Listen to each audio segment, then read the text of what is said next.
Before we get started, make sure to subscribe to the channel and like this video. That way, you'll always stay connected to our stories and never miss the next adventure. Joanna had been living on Nexus Prime for 8 months, and she still wasn't used to the stairs. Not that anyone was rude about it. Well, most weren't. But when you're one of maybe 200 humans on a colony station housing 500,000 souls of about 60 different species, you tend to stand out, especially when you're doing something as monumentally stupid as running an interspecies kindergarten. Miss Joanna, Tyalen ate my data slate again. Joanna didn't even look up from where she was organizing the morning's supply of non-toxic finger paints. Tyalen, spit it out. A wet, metallic thunk echoed through the corridor as a thoroughly masticated piece of technology hit the floor. The Kyomora cub, and calling him a cub, was doing some serious linguistic heavy lifting, considering he massed about 300 pounds and had teeth that could punch through starship hull plating, looked appropriately sheepish. "Sorry, Miss Joanna," Tyalen rumbled, his voice like gravel in a cement mixer. Joanna finally turned, one hand on her hip, and fixed him with what her mother used to call the look. It worked on 5-year-old humans in Kansas, and apparently it worked on juvenile Kyomora warriors in training halfway across the galaxy. "What's our rule about eating things that don't belong to us?" "We don't," Tyalen mumbled, his massive head dropping. His scales, which had been a defiant crimson just seconds ago, faded to an embarrassed orange. And I need to replace it with my own allowance." "Good boy." Joanna grabbed the ruined slate, which was now more of a twisted metal pretzel, and tossed it in the recycling unit. "Now go wash your mouth out. I don't want you tasting like rare earth minerals during reading time." This was her life now. Monster wrangler, alien kindergarten teacher, the woman who'd somehow convinced a bunch of 8-foot-tall murder lizards that yes, their babies would be just fine in the care of a soft, squishy human who couldn't even crack a walnut with her bare hands, let alone a skull. The absurdity wasn't lost on her. "Miss Joanna, are we doing the color wheel today?" Nayupak, the smallest of her 3 Kyomora students at a mere 280 pounds, bounced on her haunches with enough enthusiasm to rattle the floor panels. Her tail, thick as a tree trunk and lined with bony protrusions that could gut a hovercar, wagged behind her. "Yes, sweetie, after we finish our morning walk." Oh, right, the morning walk. Joanna checked her chronometer. 0645 hours. Time to collect her students from the residential quarter and escort them to the school building approximately 1 kilometer away through the main commercial district of Nexus Prime. Simple enough, right? Wrong. She grabbed her jacket, unnecessary in the climate-controlled station, but it had pockets, and pockets meant treats, and treats meant leverage, and headed for the door. 3 massive shapes lumbered after her, their claws clicking against the metal flooring in an oddly syncopated rhythm. Single file, remember? We don't want another incident like last Tuesday. Joanna caught herself. Like last week when Jomra knocked over that fruit vendor. Jomra, the largest and most rambunctious of the trio, let out a whining growl. "That was an accident, Miss Joanna. My tail has a mind of its own." "Then it's time your tail learned some manners, isn't it?" They emerged from the education sector into the soft, artificial dawn of Nexus Prime's main thoroughfare. The station's central computer cycled through a day-night pattern to keep the various biological species from losing their collective minds. Right now, the overhead panels glowed with a gentle amber that was supposed to approximate sunrise on Earth. It mostly just made everything look vaguely jaundiced. The street was already busy, merchants setting up stalls, maintenance crews finishing the night shift, early commuters heading to the manufacturing sectors, and every single one of them stopped to stare as Joanna walked past with 3 apex predators trailing behind her like oversized, scaly ducklings. "Morning, Teak!" Joanna waved to the 4-armed Zellion running the breakfast cart on the corner. "Morning, Teacher Joanna!" Teak's translator rendered his clicking language into cheerful standard. "You want the usual?" "Not today, thanks. We're running late." Because someone, Nipak shot a pointed look at Tyalin, decided to eat his sister's homework. It looked like a cracker. It was a data crystal. "Enough," Joanna said, her voice not loud but carrying that particular frequency that made misbehaving children of all species shut their mouths. "We're in public. What's our public behavior rule?" 3 massive heads dropped in unison. "We represent not just ourselves, but our entire species," they chorused. "Exactly. Now." Joanna stopped mid-sentence. She'd felt it before she saw it. That prickle on the back of her neck, the one that used to warn her about pop quizzes and bad weather and boys with poor intentions. Now it warned her about something else entirely. They were being followed.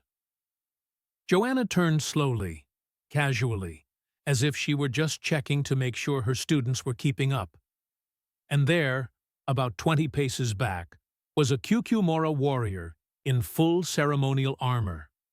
Not full battle gear, this wasn't a war zone, but the kind of ornate scaled plating that said, "I'm important, I'm deadly, and I'm watching you." She recognized him. Kyukyuknar, one of the Cubs' primary guardians. He'd been at every parent-teacher conference, standing in the back, with his arms crossed and his face locked in what Joanna had come to recognize as the Kyukyumora expression for, "I'm not angry, I'm just disappointed, and also possibly planning your demise." "Miss Joanna?" Nipak tugged gently on Joanna's sleeve with claws that could have doubled as steak knives. "Why is Uncle Kyukyunar following us?" "I'm sure he's just making sure we get to school safely."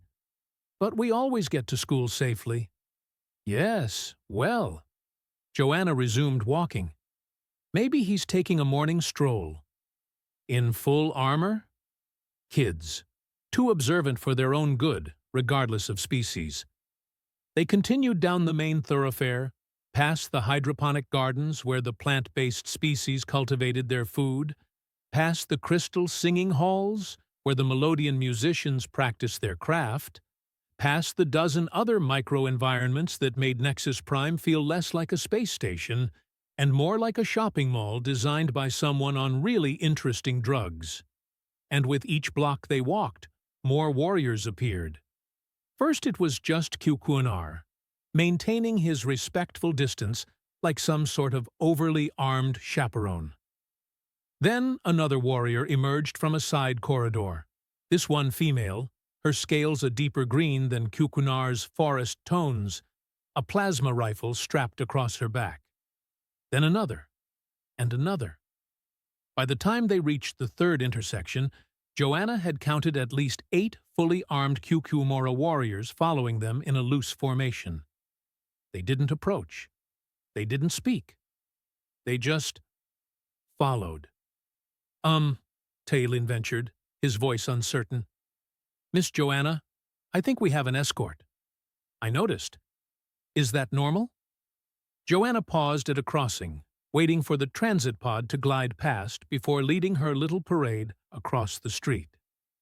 Define normal. Are they protecting us, or are they protecting everyone else from us? Now that was the question, wasn't it? When Joanna had first arrived on Nexus Prime, she'd been told in no uncertain terms that humans were controversial. Death worlders, some species called them. Products of a planet so horrifically dangerous that its dominant species had evolved to be functionally unkillable through sheer stubborn spite. High gravity, toxic atmosphere, predators everywhere, diseases that would make a bioweapons engineer weep with envy. Earth was, by most civilized standards, a nightmare. And humans. Humans were the things that crawled out of that nightmare and decided to explore the stars. Most species treated them with a mixture of caution and morbid fascination, like watching a horror movie where the monster was uncomfortably polite and kept offering you coffee. But the Q-Mora? They'd been different. They respected strength, certainly, but they also respected honor, tradition, and the protection of the young above all else, which made Joanna's appointment as teacher to their cubs either the most progressive thing to happen to interspecies relations in a century, or the most spectacular bureaucratic accident in recorded history. Joanna was pretty sure it was the latter. "They're making sure we're safe," she said finally, because it seemed like the most diplomatic answer. "All of us?" Neepak asked. "Or just you? Perceptive little monster. Does it matter?" "I guess not." They rounded the final corner, and the school building came into view. A low, wide structure built to accommodate species ranging from 3 inches to 9 feet tall. It was a beautiful example of inclusive architecture, assuming you found organized chaos beautiful. And standing in front of it, waiting with her arms crossed and a tablet clutched in one manipulator claw, was Joanna's assistant teacher, a spindly, mantis-like Nimchi named Otik. Otik took one look at the approaching procession, 1 human, 3 juvenile Kyukomora, and at least a dozen warriors, and let out a chittering sound that Joanna's translator helpfully rendered as, "Oh, for the love of... what now?" "Morning, Otik!" Joanna called out with aggressive cheerfulness. "Don't you morning Otik me!" The Nimchi's antennae quivered with agitation. "What is this? Why do you have an army following you?" "They're not following me. They're following the cubs." "Right. Sure. That's definitely what's happening here." Joanna shooed her students toward the entrance. "Inside, you 3. Hang up your bags, wash your claws, and get ready for morning circle. We're starting with the vowel sounds today." "But, Miss Joanna," Tanelin started. "Inside, now!" The 3 cubs obeyed, because for all their size and fearsome appearance, they were still children, and children universally recognize the voice of an adult who was done with your nonsense. As soon as they disappeared through the door, Joanna turned to face the assembled warriors. They'd stopped about 15 paces from the school entrance, forming a loose semicircle. Q-Kunar stood at the center, his expression unreadable. For a long moment, nobody moved. Then Joanna did something that probably qualified as either very brave or very stupid. She walked directly up to Q-Nar, tilted her head back to meet his eyes, which required craning her neck at an angle that her chiropractor would definitely not approve of, and said, "Can I help you gentlemen with something?" Q-Nar's nictitating membranes blinked once, slowly. "We are simply ensuring the safety of our young." "By following me to work every morning?" "By observing." "Mm-hmm." Joanna crossed her arms. "And how long have you been observing?" 3 weeks. 3 weeks. She'd been doing this walk for 3 weeks, and she'd only just noticed the tail today. Either she was getting careless, or they were getting bolder. "And what, exactly, have you observed?" Q-Nar's scales rippled. A gesture Joanna had learned meant he was considering his words carefully. "That our cubs are content, that they obey you, that you show them both gentleness and strength." He paused.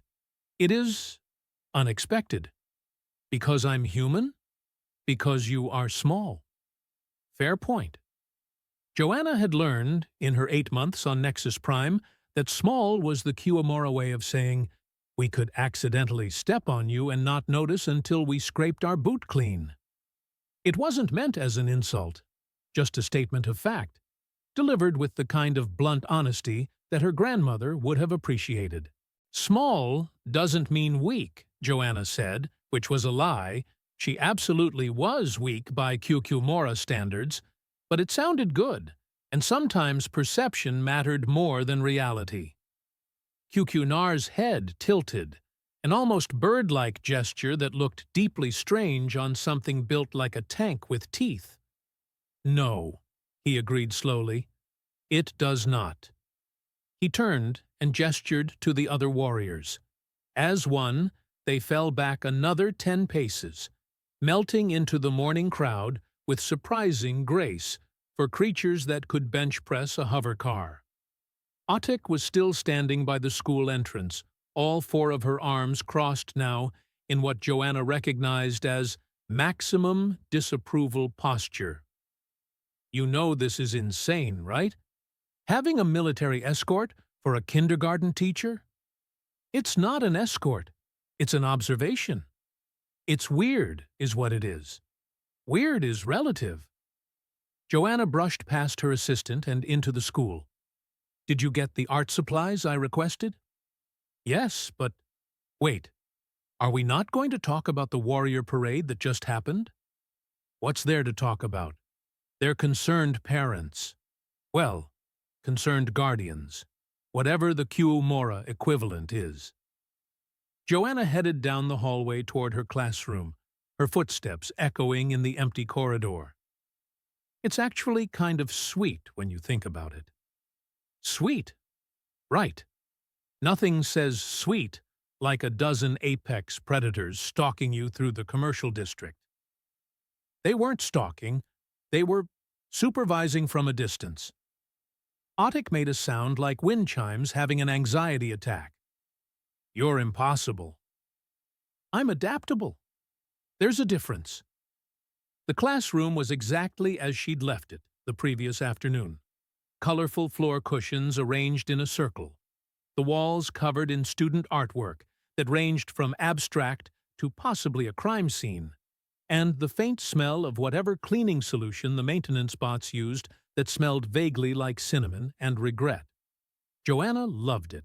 She'd spent 6 years teaching elementary school in Kansas, before the lottery, the application, the endless background checks, and finally the one-way ticket to a space station where her biggest concern wasn't standardized testing, but making sure none of her students accidentally ate each other during snack time.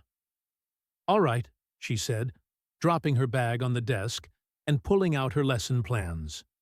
Today we're focusing on cooperative play. I've got a game that requires the Kyukyumora cubs to work with the smaller species without using their strength advantage. And if Talon eats someone's game piece, then Talon sits in the reflection corner and thinks about his choices. The reflection corner doesn't work on Kyukyumora. They're genetically incapable of guilt. Everyone's capable of guilt if you make them feel bad enough. Joanna grinned. It's one of humanity's greatest talents. The students began trickling in around 07:30 hours. First the Nimchi twins, Nim and Tick, who were roughly the size of house cats and had a tendency to climb on everything.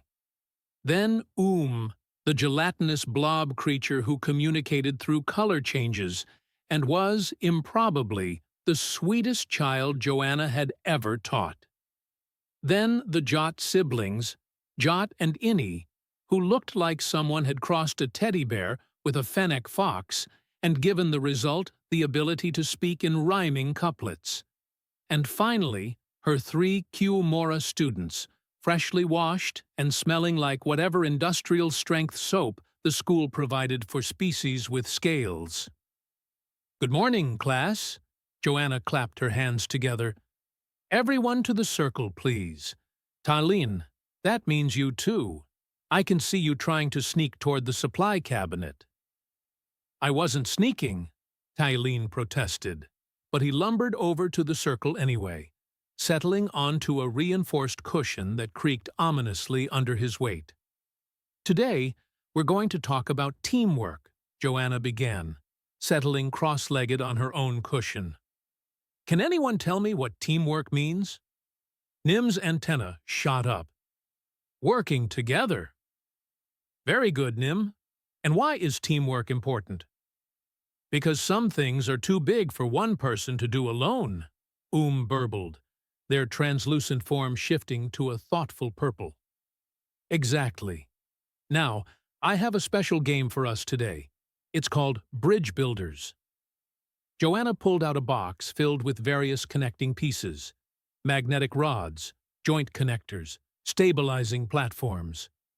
Each team will build a bridge across the classroom. But here's the catch. Each piece can only be placed by a specific team member, and you have to do it in order. Nipak's tail twitched with interest. What do we win? The satisfaction of a job well done. That's not a prize. Welcome to adulthood, sweetie.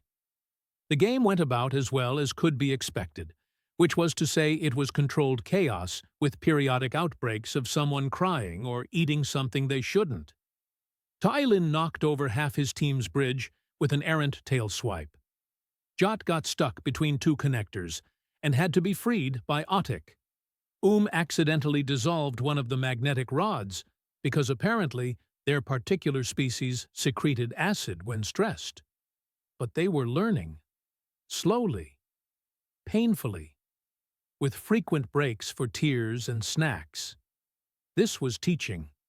Not the sanitized, standardized version they showed in recruitment videos, but the real, messy, beautiful version where progress was measured in tiny victories and the absence of major injuries. Around midday, during lunch break, Joanna stepped outside for some air. The station's ventilation system was top-notch, but something about being cooped up with 11 children of various species made her crave open space. Or at least the illusion of it. She was halfway through a protein bar that tasted like cardboard soaked in disappointment when she noticed them again. The warriors. They hadn't left.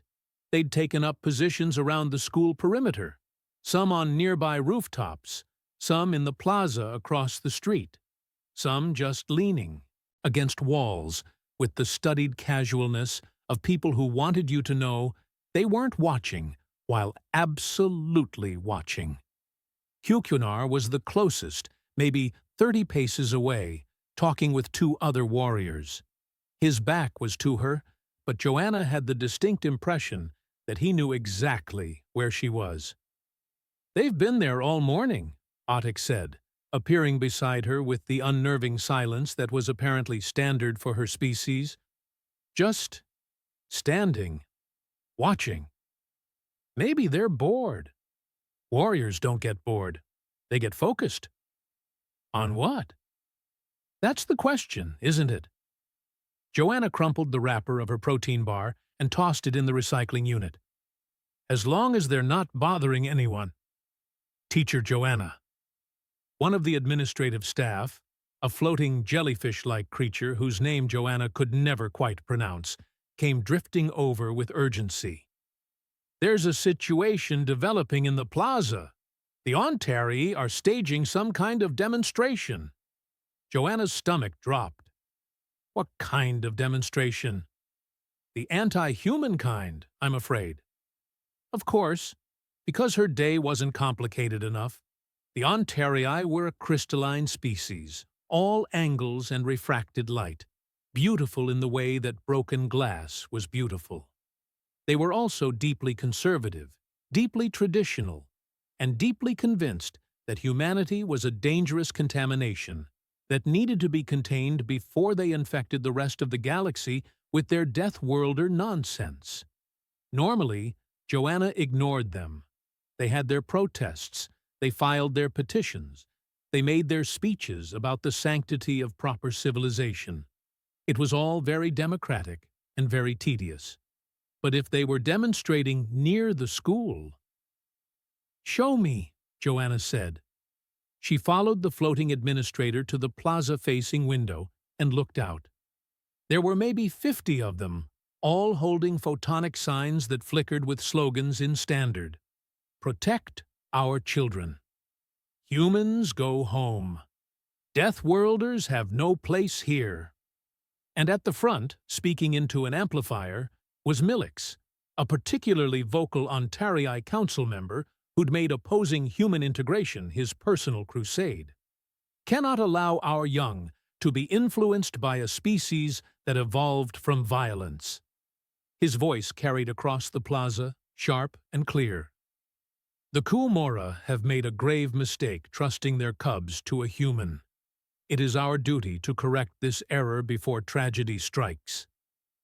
Joanna watched as Millix gestured dramatically toward the school, his crystalline form catching the artificial light and throwing rainbow patterns across the crowd.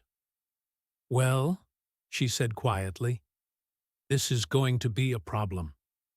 Otic's antenna drooped. "What are you going to do?" "My job." Joanna turned from the window.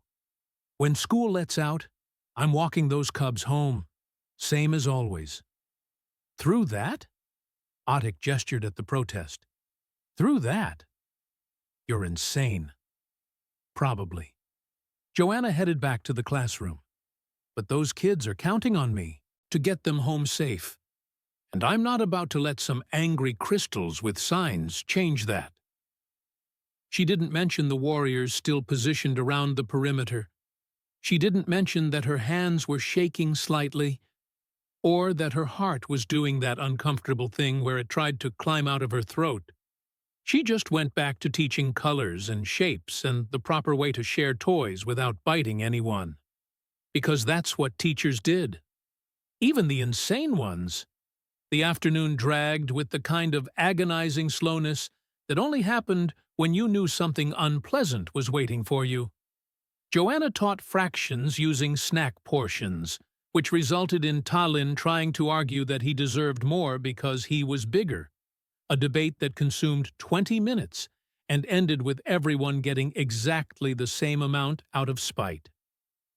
She read a story about a small creature outsmarting a large creature, which the Kuumora cubs found hilarious and the Jot siblings found deeply stressful. She mediated an argument between Nim and Tick about whose turn it was to use the blue crayon. Normal stuff. Mundane stuff.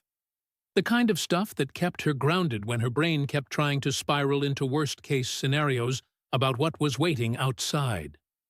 At 1500 hours, the end-of-day chime sounded through the building. "All right, everyone," Joanna clapped her hands. "Pack up your things. Make sure you have all your belongings. Kuumora cubs, double-check that you haven't accidentally eaten anyone's homework." "That was one time," Taelin grumbled. "It was 3 times, and one of them was yesterday." The students gathered their bags, or in case, absorbed their bag into their gelatinous mass, and lined up at the door. Parents and guardians had started arriving, filtering through the main entrance to collect their offspring. The Nimchi twins were picked up by their father, who gave Joanna a respectful nod.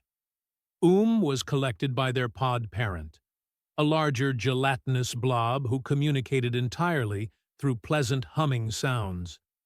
The Jot siblings left together, chattering in rhyme about something they'd learned during art time, which left Joanna with Nipak, Ta'alin, and Jomra. "Ready for our walk?" she asked, forcing her voice to stay light. "Miss Joanna," Nipak said carefully, "there are a lot of angry people outside." So they'd noticed. Of course they'd noticed. Kids always noticed when adults were pretending everything was fine. "There are some people having a disagreement," Joanna corrected, "and we're going to walk right past them, because we have nothing to do with their disagreement. Understood?" "But they're talking about you," Jomra said, his young voice uncertain. "They're saying humans shouldn't teach Kuumora cubs." Joanna crouched down, which didn't actually bring her much closer to eye level with Jomra, but it was the thought that counted. "Do you think humans should teach Kuumora cubs?" Jomra's scales flushed a confused orange. Well, yeah, you're a good teacher. Then that's all that matters. She straightened up and adjusted her jacket. Come on, your families are waiting. They stepped outside into chaos that was trying very hard to pretend it was peaceful assembly. The Ontarii protesters had moved closer to the school entrance, their crystalline bodies forming a glittering wall across the plaza. Millix stood at their front, still speaking into his amplifier, his words echoing off the metal walls. Responsibility to protect the innocent. The Kukumora may be warriors, but even warriors can make mistakes in judgment. He stopped mid-sentence when he saw Joanna emerge with the 3 cubs. The plaza went silent. Joanna could feel every eye turn toward her. The protesters, the passers-by who'd stopped to watch, the merchants who'd paused their work. And behind her, she felt more than saw the shift in the warriors who'd been maintaining their perimeter positions all day. They were moving closer. Miss Joanna? Taelin whispered. Maybe we should go back inside. We're going home, Joanna said firmly. Same route as always. She started walking toward the residential quarter, which meant walking directly through the protest. The cubs followed, their claws clicking nervously on the metal ground. Joanna kept her pace steady, unhurried. Not aggressive, but not intimidated either. Just a teacher walking her students home, same as she did every single day. The Ontarii protesters didn't move. Stop! Millix's voice cracked through the amplifier. You cannot pass. Joanna stopped, but only because she'd reached the edge of the crowd. She looked up at Millix, which required tilting her head back since he was nearly 8 feet of sharp angles and refracted light. Excuse me, she said politely. We're trying to get through. These cubs should be in proper Kukumora supervision, not with a death worlder who— These cubs, Joanna interrupted, her voice still polite, but with an edge that could cut glass, are my students, and I'm taking them home. Now please move. I will not move. The council must review this situation. For the safety of the young, these cubs should be— Should be what? Joanna took a step forward. The Ontarii in front of her instinctively stepped back. Should be scared? Should learn that adults yelling and blocking paths is normal behavior? What exactly are you teaching them right now, counselor? Millix's crystalline form flickered with agitation. I am teaching them that not all species can be trusted with Kukumora young. That humans are dangerous. I'm dangerous? Joanna laughed, and it wasn't a nice laugh. It was the laugh she used when students tried to explain why they didn't do their homework. And she was done being patient. I'm 5'3", and weigh maybe 130 soaking wet. Nipak could break me in half without trying. But sure, tell me more about how dangerous I am. Your species evolved on a death world. You are inherently what? Capable of basic kindergarten instruction, able to teach shapes and colors, really good at opening juice boxes? Joanna's voice rose. You want to talk about dangerous? You're blocking the path of 3 children trying to get home. You're teaching them that adults can't be reasoned with. That's dangerous. The cubs had pressed closer to Joanna, forming a protective semicircle around her. Nipak's scales had gone crimson, the Kukumora equivalent of scared and angry. Taelin was growling, a low rumble that vibrated through the ground. Jomra's tail was lashing back and forth, his young claws extended. They were showing their predatory nature, and they were showing it in her defense. These cubs are frightened, Joanna continued, her voice dropping to something cold and precise. They're frightened because you're acting threatening. So I'm going to ask you one more time, nicely, Move aside, and let us pass." Milix's form brightened with indignation. "I will not be ordered around by a human. These cubs need proper supervision, and I will ensure—" He reached toward Nyopak. Joanna's hand shot out and intercepted his crystalline appendage before it got within 2 feet of her student. She didn't grab it. You couldn't really grab something made of living crystal. But she positioned herself between Milix and the cub with a speed that made several onlookers gasp. "Nobody," Joanna said, her voice quiet now, deadly quiet, "touches my students." For a moment, nobody moved. Nobody breathed. 50 Ontarii protesters, 3 terrified cubs, 1 very small human woman, and a plaza full of witnesses, all frozen in a tableau that would probably be analyzed by sociologists for years to come. Then, Nar stepped forward. He'd been maintaining his distance, same as all the other warriors, watching with that intense Mora focus that could be mistaken for meditation, except for the part where they were calculating exactly how to kill you if necessary. But now he moved into the plaza proper, his massive form cutting through the crowd like a battleship through fog. His armor caught the artificial light, throwing geometric shadows. His hand rested, not threateningly, but noticeably, on the plasma weapon at his hip. "Teacher Joanna," he said, his voice carrying across the suddenly silent plaza. "Is there a problem?" "No problem," Joanna said, not taking her eyes off Milix. "Just a misunderstanding." "I see." Nar's gaze swept over the Ontarii protesters, and his expression did something complicated. Not quite a smile. Mora didn't smile, not like humans, but something that showed teeth. It would be unfortunate if this misunderstanding delayed the cubs from returning to their families. All around the plaza, warriors were stepping forward. Not running, not charging, just calmly, deliberately closing the distance. They formed a loose perimeter around Joanna and the cubs, a wall of scales and armor and barely contained violence. Joanna could feel the tension ratcheting up, could see Milix's crystalline form flickering with confusion and fear. This was about to get very bad very quickly, unless someone— "They're not protecting the cubs from me," Joanna said suddenly, loudly enough for everyone to hear. "They're protecting me and the cubs from you." Nar's head turned toward her, his expression unreadable. "That's what this has been about, hasn't it?"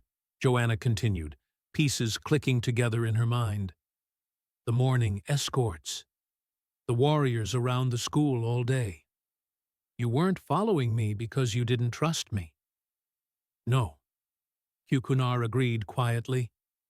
"We were following because we do trust you. Because you treat our young with strength and gentleness. Because you protect them." His gaze shifted back to Milix. "And because we protect those who protect our cubs." The Ontarii protesters were backing away now, their earlier bravado evaporating in the face of several dozen armed Mora warriors, who'd just made their position very, very clear. Milix's form dimmed. "This isn't over. The council will hear that you threatened cubs under proper supervision," Nar interrupted. "That you attempted to physically interfere with their care. The Mora delegation will be very interested in that conversation." Milix retreated, his followers scattering like light through a prism. The plaza was quiet again, but it was a different kind of quiet. Expectant. Waiting. Joanna looked up at Nar. "Thank you." "We do not thank warriors for doing what is right," Nar said. Then he inclined his head, just slightly. "But you are welcome, Teacher Joanna." The warriors parted, forming a clear path toward the residential quarter. Joanna took Nepak's clawed hand in her own much smaller one. "Come on, cubs. Let's go home." They walked through the city, and every single warrior fell into step behind them. Getting 3 overexcited Kyukyomora cubs to settle down after that much adrenaline was like trying to teach calculus to a hurricane. Theoretically possible, but mostly just exhausting. And then Uncle Kyukinar was like, "Is there a problem?" And he had that voice. You know the voice. Tailin was practically vibrating as they walked, his tail whipping back and forth with enthusiasm. And Miss Joanna just grabbed that guy's hand. Just grabbed it. Like he wasn't twice her size, Jomra added. I didn't grab it, Joanna corrected. I intercepted it. There's a difference. You were so cool, Nipak breathed, her scales flushed with admiration pink. You weren't scared at all. Joanna absolutely had been scared. Terrified, actually, in that special way where your body does the thing before your brain can catch up and explain all the reasons why it's a terrible idea. But admitting that to children seemed counterproductive. Being brave doesn't mean you're not scared, she said instead. It means you do the right thing even when you are scared. Is that a human thing? It's a teacher thing. They'd made it 3 blocks from the plaza, and the warrior escort had grown rather than diminished. Word had apparently spread through the Kyukyomora community faster than gossip in a small town, which, Joanna was learning, was pretty much what the Kyukyomora residential quarter was. Warriors kept emerging from buildings, falling into the procession with silent purpose. It would have been intimidating if it weren't so oddly touching. They reached the first residential unit, Nipak's family dwelling. The door opened before they arrived, and Nipak's parents emerged. Her mother was even larger than Kyuknar, her scales decorated with honor markings that suggested a military career. Her father was slightly smaller, but built like he could headbutt through a bulkhead. Teacher Joanna, Nipak's mother rumbled. We heard what happened. Of course you did, Joanna muttered. News travels fast. You protected our daughter. You stood between her and threat. The massive warrior crouched down, bringing herself closer to Joanna's eye level. That is not a small thing. It's my job. No, Nipak's father shook his head. Your job is to teach letters and numbers. Protection is warrior's work. But you did it anyway. Anyone would have... Not anyone, Kyukyonar said from behind her. He'd maintained his position at the head of the warrior escort, close enough to intervene if needed. Most species would have stepped back, let the cubs handle threat themselves, or called for help. You stepped forward. Joanna shifted uncomfortably. She'd never been good at accepting praise, even when it came from 8-foot murder lizards who could probably juggle hover cars. Look, Millix was being an idiot, and someone needed to tell him to back off. That's all. That is not all, Nayopak's mother said firmly. She reached out and placed one massive clawed hand on Joanna's shoulder. Gently, so gently, like handling glass. You are pack. You protect cubs, so we protect you. This is Kyukyomora way. Something warm and uncomfortable lodged itself in Joanna's chest. Thank you. Nipak hugged Joanna goodbye, carefully, because even young Kyukyomora could accidentally crack ribs if they forgot themselves, and disappeared into her family dwelling with her parents. 2 down, 1 to go. Tayalin's family unit was another 5 blocks, and by the time they arrived, the escort had swelled to at least 30 warriors. It was less a walk and more a parade, and Joanna was starting to feel like she should be waving to crowds or signing autographs or something equally ridiculous. Tailin's guardian, a grizzled warrior with scars that suggested a very eventful past, stood waiting at the entrance. His name was Kyukyutal, and he'd been skeptical of Joanna from day one. Human, he greeted, which was actually progress. 2 months ago, he'd called her soft skin, with a tone that suggested she was something unpleasant he'd stepped in. Tal, Joanna replied. Ta'alin.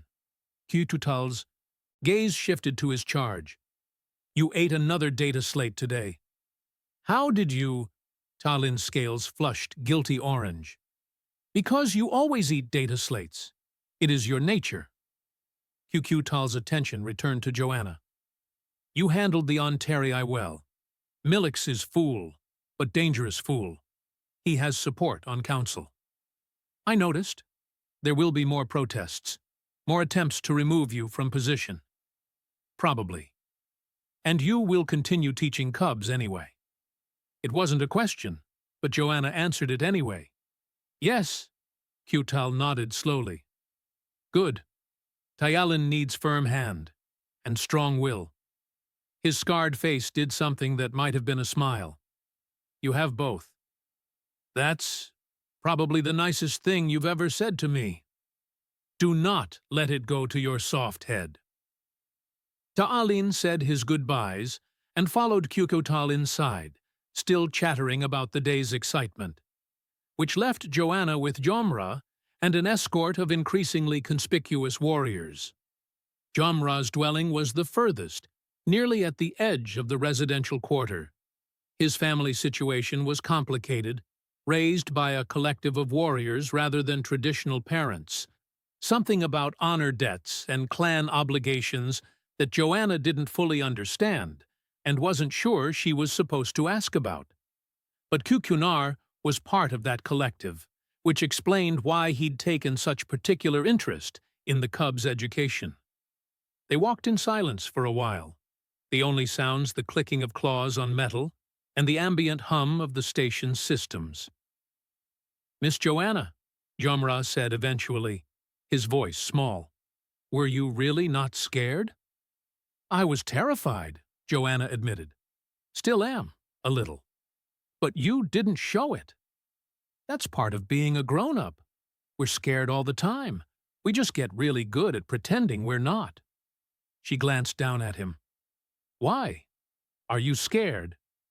A little. Jomra's tail dragged behind him. Those people don't want you teaching us. What if they win? What if they make you leave? Then I'll fight it. But you're just one person, and you're small. Small doesn't mean powerless. Joanna stopped walking and turned to face him fully. You know what humans are really good at, Jomra? We're stubborn. We're annoying. We don't know when to quit. And when someone tells us we can't do something, we take it as a personal challenge. She smiled. So if Millix and his friends want to get rid of me, they're going to have to work a lot harder than waving some signs and yelling in a plaza. Jomra's scales shifted to a more hopeful blue. Promise? Promise. They reached his dwelling, where the collective was already gathering. 5 warriors, each decorated with honor markings, each carrying themselves with the controlled lethality that seemed to be standard issue for the species. Kukunar stepped forward. Jomra, inside. Your evening meal is waiting. Jomra hesitated, looking between Joanna and the warriors. Will Miss Joanna be safe? Yes, Kukunar said firmly. We will ensure it. The Baicha cub nodded and disappeared inside, leaving Joanna alone with more armed warriors than she could comfortably count. So, she said, breaking the silence. This is new.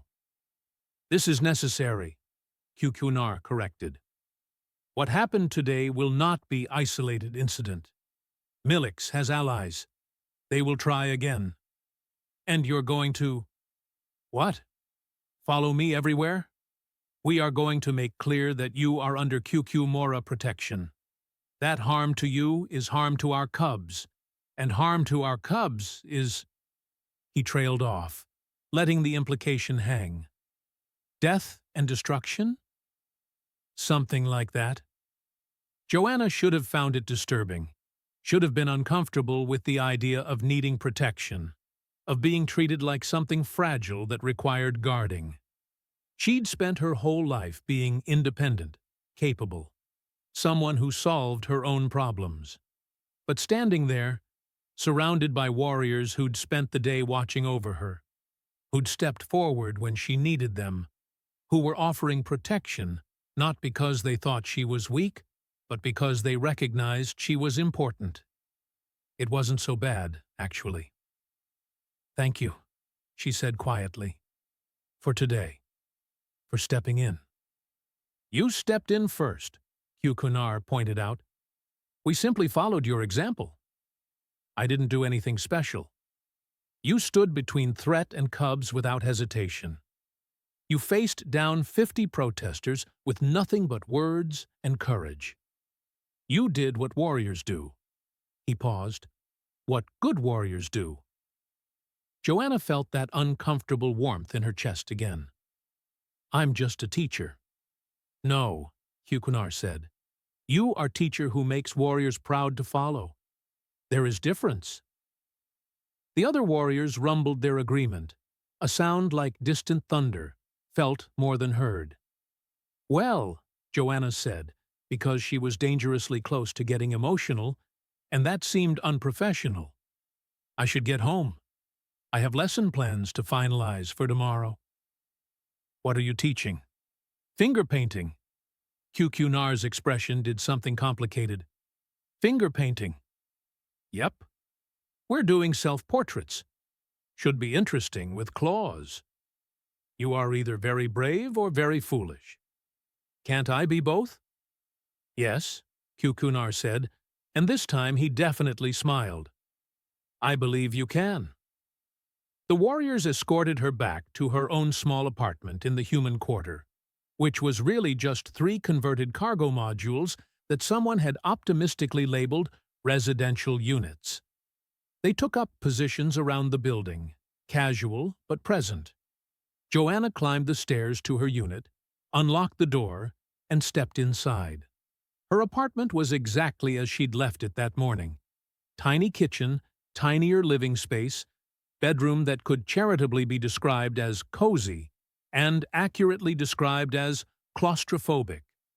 Photos from Earth decorated one wall, books crammed every available shelf, and her lesson plans covered the small desk in organized chaos. She made tea, actual Earth tea, shipped at ridiculous expense, and settled at her desk. Tomorrow's lesson plan stared up at her. Finger painting, self-portraits, teaching a dozen children from 6 different species about self-expression and creativity. Normal stuff. Teacher stuff. She glanced out the window. Down below, she could see Kuhomora warriors still positioned around the building, their forms partially hidden in shadows, but unmistakably present, guarding her. Not from threats, not really, or not just from threats. Guarding her because, in a galaxy of warriors and traders and politicians and protesters, they'd recognized something worth protecting. A teacher. Someone who made the future possible. One finger-painting lesson at a time. Joanna smiled and turned back to her lesson plans. "Tomorrow we're doing paintings," she muttered to herself.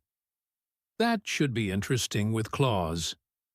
Outside, the station cycled into its night phase. The warriors remained at their posts.